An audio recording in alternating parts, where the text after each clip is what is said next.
It's almost 4 a.m. I highly doubt anybody's going to show up, but I figured why not give it a shot? Maybe somebody out there will join in. Um,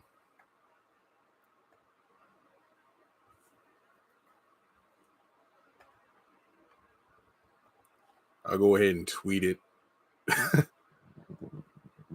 See if anybody joins in.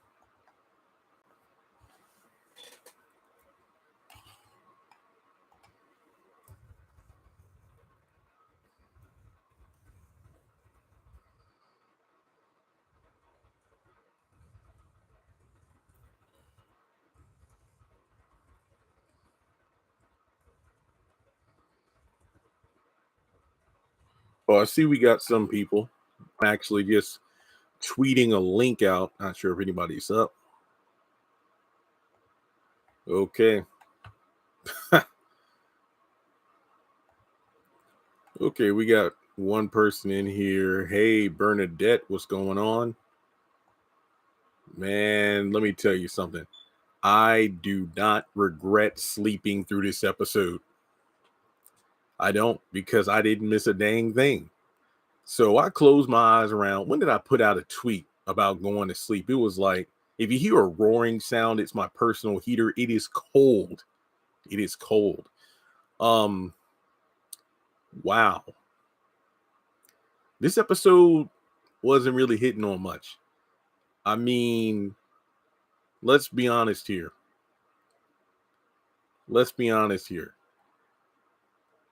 Aside from the opening scene, there won't none to talk about.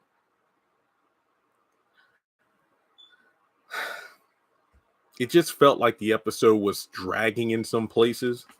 I'm looking at my notes here, and a lot of the scenes, like, honestly, I liked the bus scene. I did like the bus scene, even though I did feel it was kind of weird to ride it to the end of the line, though. And then, I don't know. I get it. It was supposed to be like random and a different,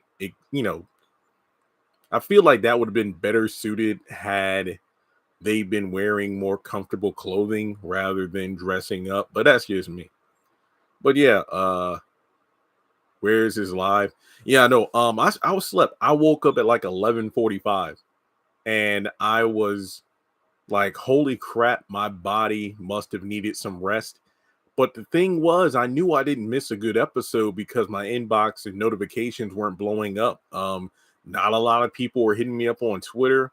A few people hit me up in the DMs like, you were right. You called it. The ending of the episode was Zach and Fatima running into Karen at the store. But that was so inconsequential. That could have easily just been put at the beginning of the next episode. I mean, we got what, like less than 15 seconds in the store? That was not needed.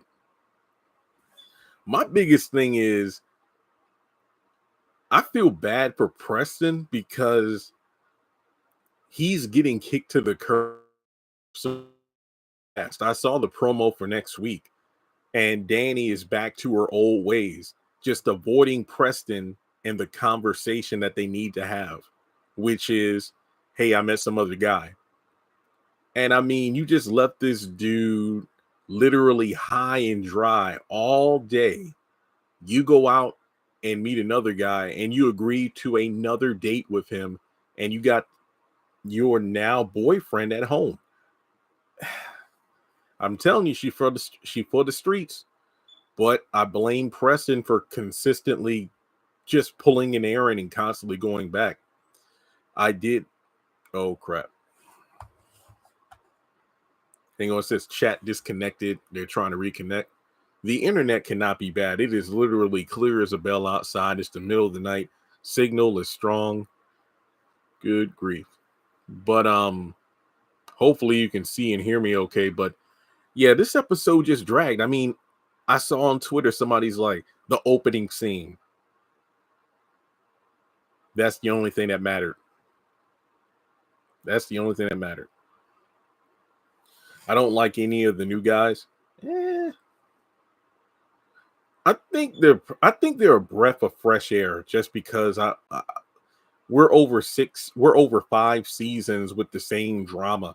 I felt like the Hayden and Gary scene was a prime example of they're just dragging this crap out to fill the runtime. Um, when Karen told Pam to go on unemployment, I almost laughed super hard at that. I think when the sisters finally feel free and having a nice date without any drama, that's why I like the date scenes. Like when they were walking out on the street, when they were on the bus. I get it. It might come across as a bit cheesy and drawn out, but I just feel like since I think the episode title is called Something New. So for them to actually have a nice time with a different set of guys, I didn't mind it. I didn't mind it. I loved it when they recited their coach's Coach Brown's speech. I thought that was pretty cool. I mean, you might want to say Andy not kissing on the first date. Come on, after all the stuff she's done, it's like, yeah, it seems a bit meh, but at the same time, at least she's growing. It's just a matter of as long as she doesn't run back to Gary, I think everything will be fine. Yeah, that was cool. Yeah, I mean, we got the bus sequence. I mean, myself, it took me on a journey because I haven't been on a bus in years. I mean, I took the city bus maybe a couple of times when I was in college, but that was it. I mean, yeah, we had the bus that went around campus, but I mean, like the city bus. But, of course, when I was working in Lynchburg, I was driving, so I didn't need to use the bus. But yeah, just seeing them on the bus was pretty interesting, just because it was different. I think my favorite part of the sequence was finding out a bit about Andy and her parents. I thought that was great. We know her father's dead, but her mom's still alive.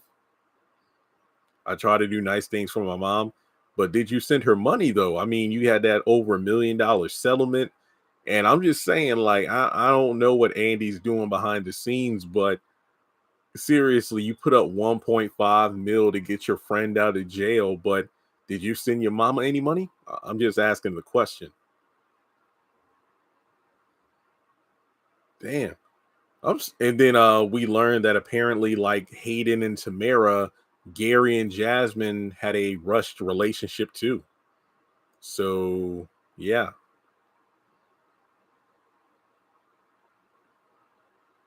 dang, folks, that's pretty much all I gotta say. I'm sorry, but this episode was really dry. This episode was sorry. It says the chat disconnected again. I don't know what's up with that, but at least the live stream it seems is going well on my end. But I forgot when Alex had her baby and if loving you was wrong. I know the fact that she had it was good, but I forgot. You know, Dang, I honestly don't know what else to say about the See, this is why I'm glad I didn't stay up and watch the episode because even if I went live, I wouldn't have anything to say. You had Fatima and Zach getting Michael. Most of the episode consisted of the date. We briefly stopped by Hayden and Gary talking. Karen was on the phone with Pam, and then the grocery store. That's like 5 things. That's like 5 things. Unable to connect chat. Please try again later. I don't know. I might do another live later tonight. But yeah, since I missed the episode, I will try to get my reviews and whatnot out today, like early today to make up for it. But yeah, there isn't much to talk about at all. The Oval was decent for the Oval. It wasn't like spectacular, but it's only the third episode of the season and they're setting stuff up. But yeah, the Oval was easily better, I suppose. I think the score I gave that episode, yeah. So I gave Sisters a 4 out of 10. I gave the Oval a 7 out of 10 just for consistency. We finally see Barry's dead body. Well, I mean, we've already seen it in Kareem's place.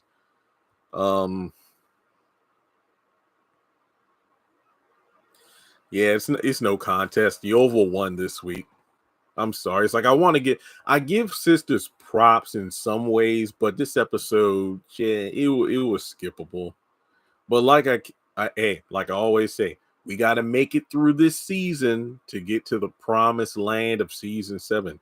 Heck, it's 4 o'clock now. Part of me wants to stay up, but I'm like, there's no point because it won't be until another 3.5 hours until everybody's gone in terms of like going to work and school. I could just try to get a couple hours of sleep, then wake up, record everything, and have it up on the channel. So that's what I might do. But like I said, the chat isn't working. I don't know how to fix that. Let me see. Maybe I could figure it out.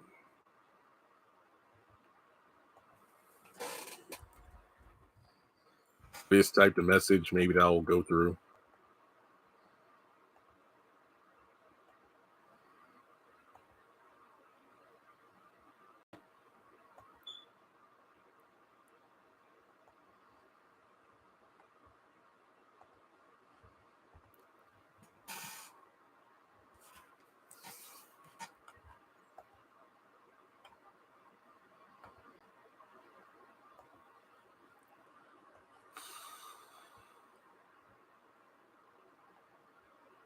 Oh, you see my message? Okay, now I can see your message. Oh, wait, hang on. I think I saw it. Oh, okay. I get it now. I had to disable the chat and reopen the chat. Now I can see everything coming through. We good. Okay, let me read. The episode was trash. Andy had me cracking up on the bus. Yeah, she looks so uncomfortable. She looks so uncomfortable. You can tell this was just a continuation from last week. Yep. I see your message. You see my message. Okay, so yeah, keep chatting now that I can see you. Honestly, I've spoken my piece. That's all I had to say about the episode. The fact that it was kind of a snooze fest. But like I said, I watched it online with no commercials and I watched it at double speed. So I was done within like 15 to 20 minutes. But still, I was really bored. But like I said, at least we got to know these new characters. And I get it. Some people just might not like these guys, but I don't know. For me, Tony is like, Danny has a man, yet you're persisting to get with her. Jordan, I think it's still too early to give my thoughts on the guys. I think that it's just kind of a breath of fresh air. Like Danny said, it might be a too good to be true scenario. But I do feel like these guys might be actual good dudes. I feel like this is a prime example of what they are, what women, are like in real life, where they have a good man. And it's one of two things. I mean, or both. They don't know what to do with a good man when they have one, but at the same time, they go through such crap with other men that a new man that's good is very shocking to them. Yeah, baby in season 2. Dang, ain't no way Karen is going to have her baby within 2 seasons. I'll tell you that right now. I saw the promo for next week. I know this woman isn't going to sit up here. Who's that? Why do you even care? Because I want to know how our kid will fit into this. Man, get out. Just yeah. The coach story told us what the guys are about.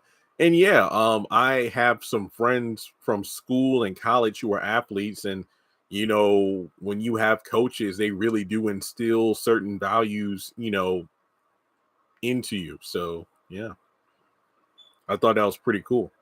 And like I said, that was probably one of my favorite parts where they recited his speech, which just goes to show the impact that this man had in their lives in college. Speaking of, I think in Bruh season 4, Bill's old coach from college or high school basketball or something is supposed to come into the show and give him advice about his marriage to Regina. So I think that's pretty cool. But yeah, I don't think Bruh's coming back until 2024, because if Ruthless returns later this month around Thanksgiving, like it tends to do, I don't think Bruh is coming back until, once that's over. So yeah, Bruh isn't coming back until 2024. I have no doubt about that. Not to mention, they kind of have to put it out because there is no Zatima season 3 because of the actors strike going on. Honestly, I forgot what strike is which. I'm pretty sure the actor strike is still going on. Didn't they already say the writer strike was over? I forgot. I don't know.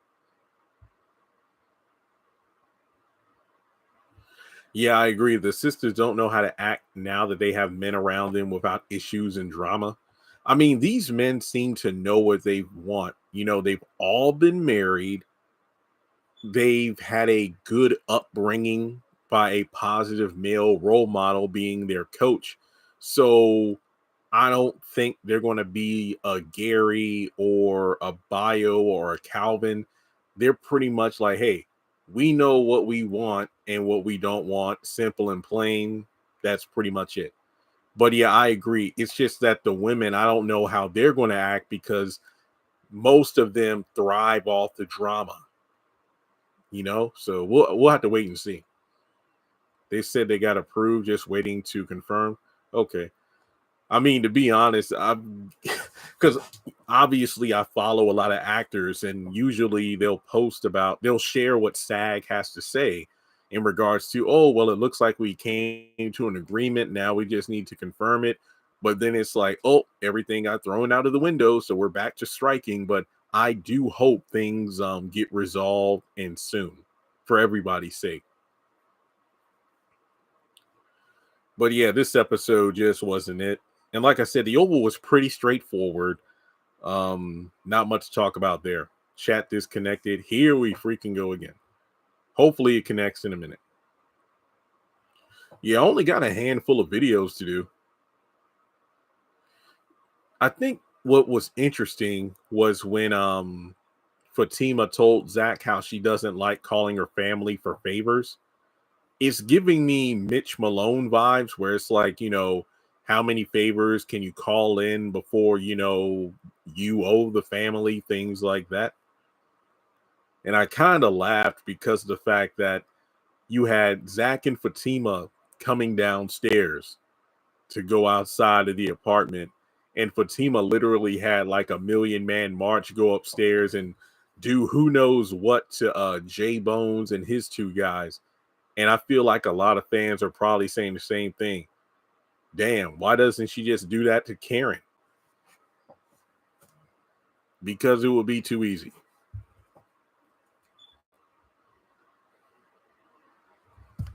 Hang on, I gotta start the chat over again.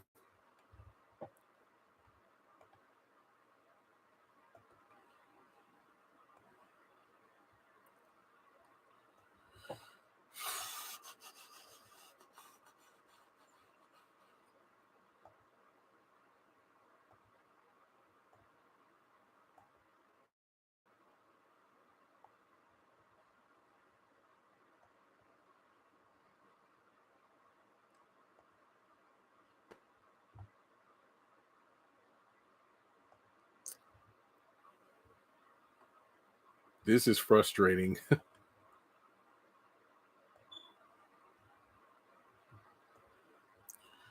But yeah, I don't think there's much news for me to cover. I got an oval synopsis. I'm pretty sure that later today I'll get a sister synopsis.